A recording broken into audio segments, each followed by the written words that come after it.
Zo, die is binnen. Ja, nou, mooi net.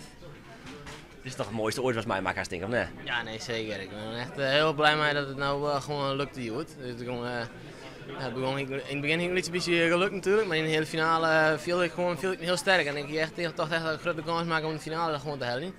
En ja, dan komt er een Koreaan een beetje lafjes binnen terug. En ik gooide hem er niet helemaal dicht, maar hij blijft gewoon teruggaan net op iets gebeurt.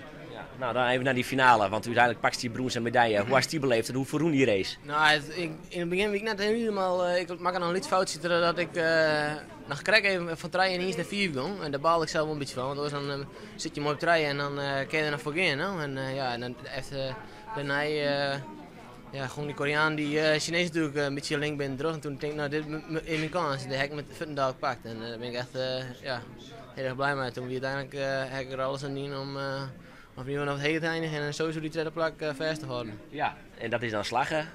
Dus dit mooie het hichtepunt in je carrière neem ik gewoon.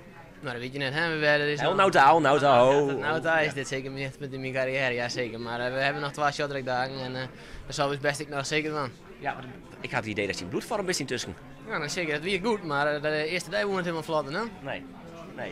Baast dan ik nog toch wel enigszins dat die 2 Russen dan nog voor je eindigen, dan Victor aan of is het alleen nog maar Bleedskip nou? Ja, zeker, ik ben hartstikke blij met mijn medaille. Dus ja, jammer dat er 2 Russen binnen. Het is mooier geweest voor alles dat er natuurlijk een andere buitenlander tussen stond. Maar ik ben heel erg blij met mijn bronzen medaille. Je moet dat 100 Heinekenhuis? Ik denk het wel, ja.